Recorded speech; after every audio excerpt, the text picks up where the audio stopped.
Thanks for watching another episode of Rational Discourse Weekly. This is episode 30. We're filming on Thursday, August 22nd, 2013. Yep. I'm William Garrison. And I'm Michael Aune. And this week we talk a little bit about a study that we found interesting that shows that there's a direct correlation between intelligence and lack of religion. Yep, and then we move on to a slightly less cheerful topic about the recent stir-up in the skeptical community following a post by P.Z. Myers that accused some rather heinous things of Michael Shermer. And then we finish on a slightly more upbeat note, but not enough, probably. But it's going to be awesome, so you should watch with your eyes and your ears. We don't have subtitles. Don't trust YouTube. You'll get lost. Their subtitles suck. Hope you enjoy. So, we're back after hiatus, sort of. Is that what's happening now? Yeah, we've got one episode in the pipeline. Just needs to be edited and uploaded. And So to our adoring fans, we apologize. We're going through some site changes. We're basically going to be migrating over to Squarespace. Check for that. We're aiming for first week of October, I think is our date for that. It'll probably be sometime in September. It really just, I need to get a full day in to migrate everything, to test, to edit and get exactly where I want, port the domain over. So if I get one good day in September sometime, then it'll be done before October, but otherwise first week of October is what we're shooting for. Yeah. So let's see. We've had what's been. So I've posted a few articles. There will have been at least one more since even when we filmed this. So if you haven't checked anything since the last podcast, and you do that, there should be 2 or 3 new bits. There's a 2-part review of Christopher Hitchens' God is Not Great, which is awesome, just because the man knew how to write, and I miss him. Yeah. And then I've got a little bit more casual, a little bit more personal post going up. Well, it's tomorrow as of today, but it'll be like last week and a half ago by the time this is up. So anyway, time makes no sense here. You have entered a realm that even Doctor Who would be confused by. Hopefully, and just for those curious, but hopefully we'll get to a point that we can actually edit and post these the next day. Once I get to a rhythm and once I have better editing software and a setup to do it. And especially if we've migrated the site, because the site right now is kind of my primary focus. And I'm not much help with that, so it's pretty much all him. Well, and to be honest, it's kind of a weird... it's a lot of one-off, very specific problems, so it's not something that's easy to get help with, but it's... luckily, it's not too much to tackle. Like I said, I just need one good day to kind of sit down and do it. Well, in any case, I don't think you all probably care too much about our technological mishaps, but just know that he is slaving away in front of a computer screen in an air-conditioned room, probably with an energy drink somewhere nearby, to make our site prettier and more functional. There's going to be some pretty substantial things, so we'll obviously highlight that when it happens, but keep an eye on it. Within roughly 6 weeks, that should be live at the latest. So, yay. Anyway, so there's been some shit going down. Lots of interesting articles. There's been another blow up within the skeptical community over a rape accusation. I'll let you talk about the rape after this. Just wanted to quick... I don't want to talk about the rape. I'd rather talk about the accusation. I don't have much to say on the rape, except that if it occurred, that's awful. Yeah, the thing I wanted to talk about is this article that's been floating around. I found it actually because of The Verge, which, as some of you may know, is mainly a tech website, but basically they touch on social-related topics that, may or may not have to do with any of their normal everyday stuff. They're mainly a tech-focused website, but it's if it's extremely relevant in the world, they may decide to touch on it. They also have some side projects like gaming, and they have a science page and stuff. But they were talking about, in fact, then I'll just use the name of their article. A century-long debate: are intelligent people less likely to hold religious beliefs? And that points basically to some studies that have been done which is actually a meta-analysis of 63 different studies that have been done over a long period of time that basically show, as this specifically words it, a significant negative association between intelligence and religiosity. So it's... I mean, it's a stereotype in a sense that you get the sort of, like, backwards hit who just... You know what? All he cares about is Jesus and science be damned, and talks with a heavy Southern accent, and probably has a Budweiser within 5 feet at all times. Which isn't necessarily fair by any means. There are entire programs for theology and stuff that, you know, you can be religious and very intelligent. That's not the point. This is, I guess, just the correlation between a tendency for those who are religious, or conversely, I guess, who are less intelligent, to either to be faithful in one way or another, which is, it's sort of the chicken and egg thing. Like, does being religious make you dumb?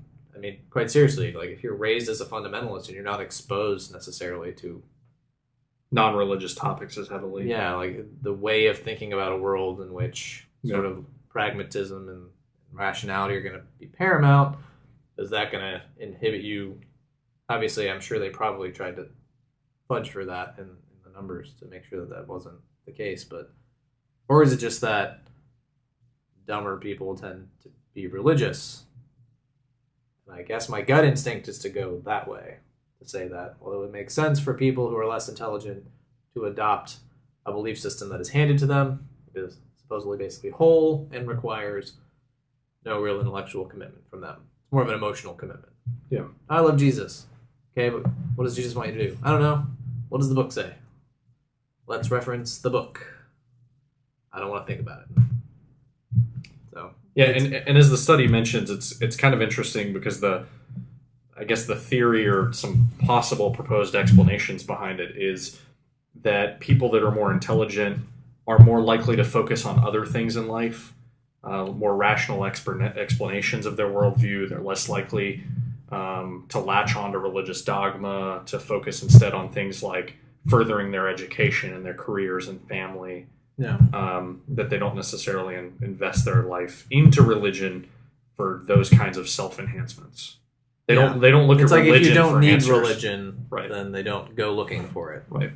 The same way that people might. Which, I mean, you always hear about, like, the downtrodden and stuff being, you know, sort of saved by their faith, which would make sense, I guess, if you are down on your luck and you're not able to sort of invest in yourself, or your life is kind of going awry. Well, it's easy, I think, to fall into the honeypot. You can look at prison numbers. I think it was like 95+% of men in American prisons consider themselves religious. Yeah. It's like that's a common theme. They're in such a bad place that they use religion to give them hope. It's like a salve. It's an emotional bandage in a sense, which is not to belittle the fact that it does have a positive role. It's to just highlight the fact that, hey, you know, you're not actually helping. It's like giving someone with cancer a placebo, and so they sort of feel better for a few weeks. Well, yeah, but they're still dying of cancer.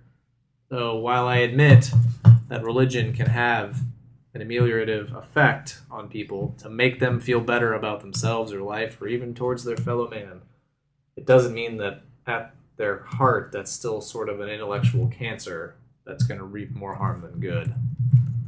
So, yeah, that's my take on that. It's pretty interesting. I'm actually getting better. I've got a newer system that I'm going to be trying out to actually post links and to get that information from you. But the fact that we're slowly getting to a place that basically these studies in psychology and other things have been done for so long, I feel that these are tools to help disprove or discredit religion. I don't know if that's what's going to serve long term, but when we can point at humanity's weaknesses to say this is why religion exists, not because there's outstanding evidence that religion, stems from, it's going to be easier for us to say that's why we don't believe. It's going to be another item on a long list of reasons why we don't believe in a God. Yeah. eventually the idea will be that it will be not something we have to justify as non-believers, but I think something you have to justify as a believer. Not necessarily explicitly, like I'm not going to bug you on the street because I don't care. But in a sort of intellectual sense, you copying in, it's like instead of copying out of religion into atheism, it's going to be like you copying into religion. And it's going to be weird. It's like, wait, how are you justifying that to yourself? How are you getting over all of these things that don't make sense? And that's very common with ideas that aren't held, like, you know, by the vast majority of the public. People believe that you have to burn sage to get rid of, you know, bad spirits in a room. If someone came in here and did that, we would think it's very strange. Most of the public would think it's very strange and think it does nothing because it's a very unusual behavior that has no, you know, no bearing in reality, no basis. Yeah. So when religion gets to that point, like in religion as a general topic, gets to that point, it'll be very interesting. I don't know if it'll happen in our lifetime, but it would be awesome. God willing. God willing. So yeah, that's sort of interesting. There's something less pleasant and less. This is not atheism per se, but it's skepticism, which is all sort of tied together, at least at the edges.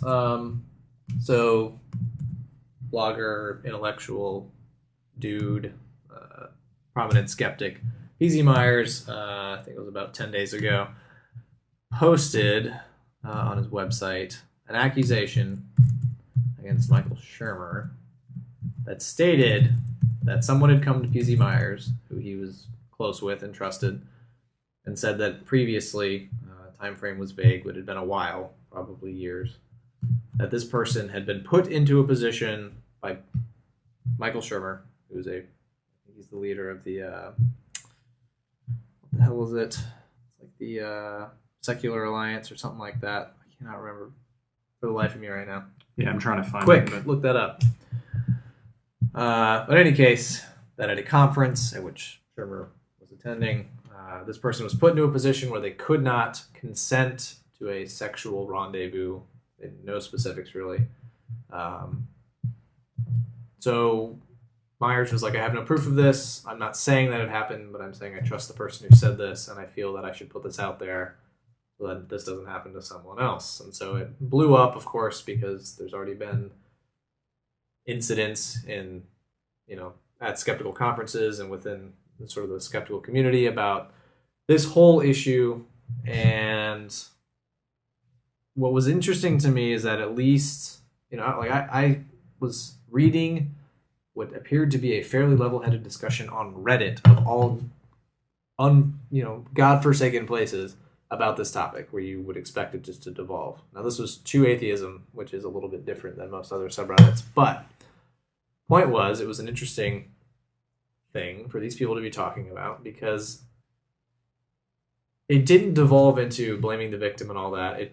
It stayed, did PZ Myers have any right? Was he justified in saying this thing about another person?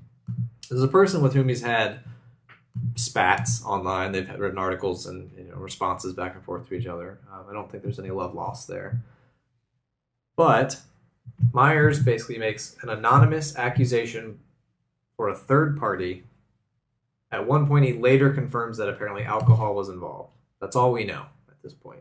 Well, he I guess contends through the third party that Shermer evidently makes a habit of trying to get the ladies drunk. Yeah. I guess that was one of the... And I can't speak to that. Right. But my point is this. It seems like hearsay, so... You have just rung a bell that cannot be unrung. All right? You have made a rape accusation, effectively. You didn't say that explicitly, but you said it in so many words, to another person who now has no specifics with which to defend themselves. They don't know who this person is who's making the accusation, so how can they speak to the incident? Yeah, they can't say like, oh, I wasn't there, I was here, or yeah, this person was coming on to me. Like, I can show you texts or, whatever reason. Yeah. And it's not to say that this person was not raped. I don't know. I don't know Shermer. I have no attachment to this guy not speaking to it. I think the point was just do you have any right to make such an anonymous accusation is important about such a serious thing? And it was interesting that was what the community, at least in the discussions I was reading about, were primarily focused. Here, I'm going to link you. I'm going to see if this is the article you're talking about. I pulled it from Free Thought Blogs. Oh, yeah. I just like the name of this. What do you do when someone pulls the pin and hands you a grenade, right? So this is what it reminds me... T.Z. Myers wrote originally. I don't know if you or any of our audience watches The Newsroom. I love the show. I do have some... I think that it sometimes kind of portrays a news organization inaccurately, at least, based on what I've heard in the past and what I've known. And I've actually known some people that work for places like CNN. Well, apparently, though, it is supposed to be more of like what news organizations sort of used to be, which was this more monolithic. Well, and it does obviously try to position itself as more fictional. But I guess my point is they did some the most recent episodes were leading up to them talking about a Project Genoa, a black ops that was about us using sarin gas to get two members of the military out of a war zone, out of a bad area, and basically us using chemical weapons is a very bad thing. It's a war crime, and it was the entire set of episodes, because this has been going on for a while, was about their process of verifying. It's like when they had written testimony, when they had an order for the chemical weapon, it's like they wanted every single bit of evidence before they mentioned it to the public. Yeah. Like before they went live with it. And I think that's important because it seems like something like a rape accusation, for example. It's very hard to undo the bad if it's false. Unfortunately, it just gets tied to your name. You're like, people can Google your name and rape, and like it, you'll get tons of results because people start talking about it. Yeah. And the discussion alone is bad for someone's name. Well, yeah, and that's the thing. Like once it's like being accused of being a pedophile. That's it. That accusation will stick. You can't, even if you are absolutely 100% cleared. Yeah. It is shown definitively that you did absolutely nothing wrong. Someone simply threw your name into the dirt in an attempt to smear you or whatever. That accusation stick. It has impact. It has weight. And what I liked was the community from some parts of it. Obviously, there were still the people who immediately blamed the girl for putting herself in a situation. I mean, blaming the rape victim is as old as time, and it's shitty, and it... Anyway, no point getting to that here. My point is this. You cannot... Like, your evidence, I think, has to match the sort of the accusation. So, a bombastic claim has to have sort of a bombastically awesome amount of evidence attached to it to justify the claim. I'm not saying this guy didn't do it. Don't know anything about him. Never been in a room with him. Don't know how he interacts with ladies. That's not the point. When you make an anonymous accusation with no evidence against someone about such a serious crime, you've smeared that person. They have no chance at recourse for themselves. There's no justice served to the person who was even raped. Like, there's no benefit, because that person now, you've created a schism, as it were. You got people on both sides lining up, fighting each other, but no one was determined to be guilty or not. No one was found at fault. He is not guilty of the crime in the public's eye. Some people might feel that he is guilty. Some people might feel that he's absolutely being besmirched. That's fine. All you've done is create a shitstorm that's going to create a lot of divisiveness to no positive end. It's just, honestly, I like his, although I wish he hadn't written the damn article, just because I think it was intellectually dishonest to do so. He labeled it properly by saying, like, what do you do when someone pulls the pin and hands you a grenade? Well, yes, it's a shitty situation, but in my opinion, what you do is you lie down on the fucking grenade. You don't toss it into the crowd. Yeah, and be like, oh, look what I did. I think his mistake, and I don't know if he actually talks about it in the article. I haven't read the entire article, like I'm sure you have.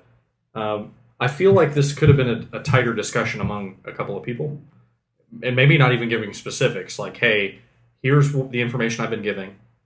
Here's what the person has said here, and not even mention names, to try to break it down and try to find out the best conclusion. Because from watching, and again, I don't pretend to know a lot about,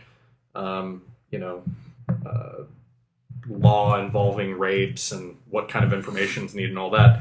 My level expertise is literally based off of Law and Order SVU, which is a great show, but I'm sure is differs from reality in certain situations. But I feel like a lot of rape victims feel just like that. They feel like victims in the sense that it's hard for them to be public and open and honest because they feel like they're going to be attacked. Well, it's common that rape victims are blamed, and it's incredibly personal, and you get people who dissuade you from it, and there's, I've never been in that situation, and I pretty much can't be in that situation, at least not in the same way, and so I can't speak to it from a personal perspective, but I can at least empathize with what I imagine the situation puts you in from the perspective of sort of being out of control almost of what happened to you even after the fact. Yeah. Because also, even going to other people is now an incredibly personal and violating event. You have to bring public, like that's incredibly tough, and I get that. But I don't know how else justice can be served in the true sense of, because what the authorities do, what police and investigators and stuff do, they use that information. They look into the person's life. They try to get both sides of the story. They look at evidence. It's their job to look into those accusations. Yeah. And unfortunately, giving that information to PZ Myers to post on a blog, like you said, doesn't serve justice. All it does is stir the pot. It makes people have these discussions and ultimately doesn't do any good because let's say, for example, this Shermer guy was guilty. Let's say he makes a behavior of doing this. By making the accusations that he's a rapist live and out in the public, he now has time to change his behavior. He now has time to hide evidence or shut this woman up if he knows who she is or other people are. There's a reason why there's a normal course of action for alerting the authorities or at least speaking with someone from the authorities to be like, hey. And even if it's not the police. I mean, that's why I think PZ Myers probably should have had a tighter knit conversation with a couple of people that he extremely trusts. Yeah. Or let's say if PZ Myers knows that Shermer's going to another conference, you could perhaps warn the people at the conference who are managing the conference or running the conference.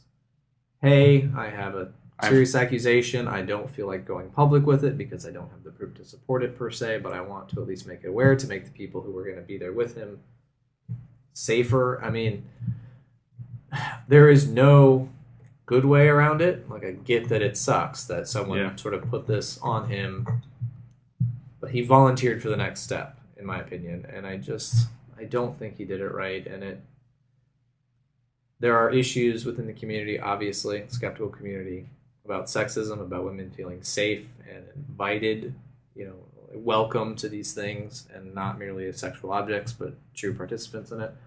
There are a whole slew of things that need to be rectified and addressed. This did not do any of those things.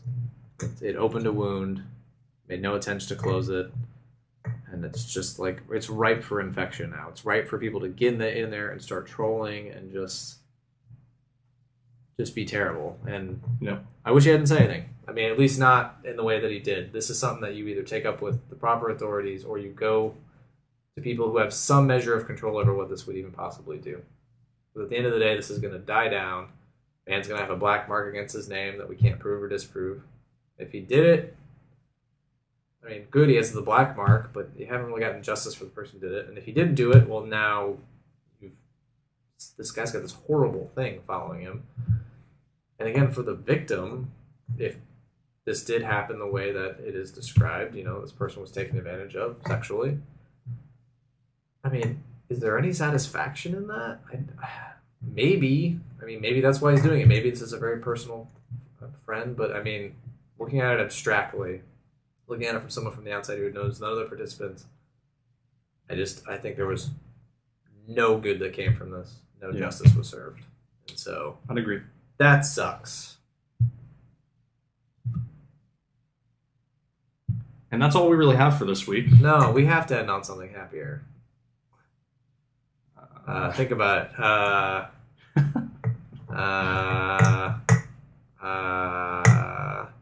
I got nothing. We're gonna end on a shitty note. Sorry. Well, I'll actually... Maybe not. Does he save the day? Let me find out real quick. One second. Drum roll. He's not done yet. I drum rolled too early. I hate when that happens. So how are the kids? All right, so thanks to our the friends at the lovely American Atheists, Georgia State Parks, or at least I guess some of them, will now have atheist/secular reading material in some of the cabins.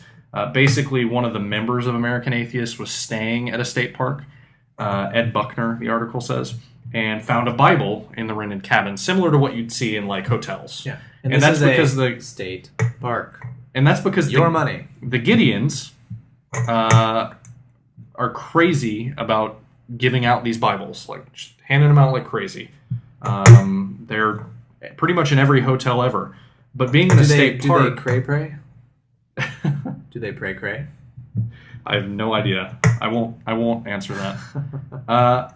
But because it's a state park and, public funds and stuff go into maintaining these, obviously American Atheists at least wanted to find out what went in putting the Bibles there, trying to get them removed.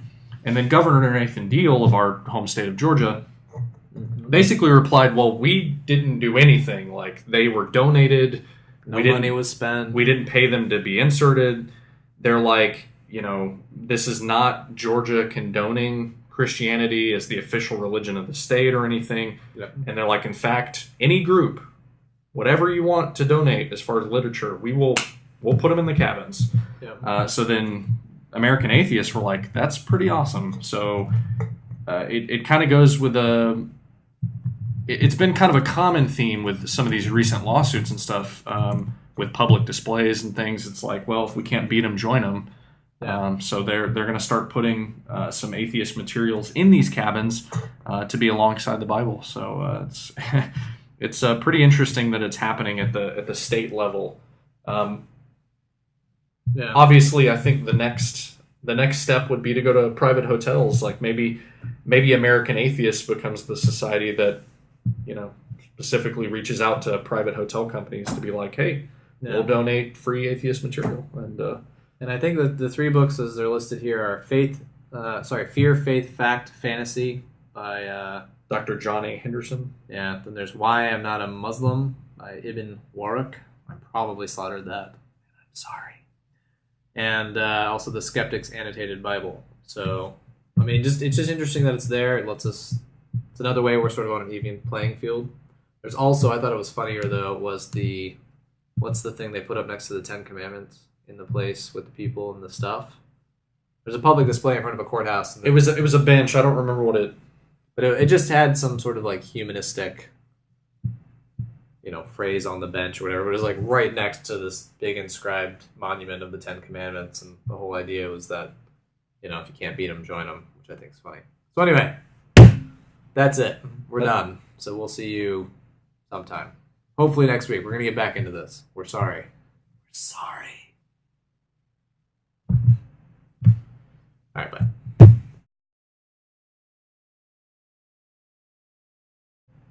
Thank you. Thank you for watching Rational Discourse Weekly. This is episode 30, and it's August 22nd, 2013, 11 o'clock p.m. exactly. Battery has 63% battery life left.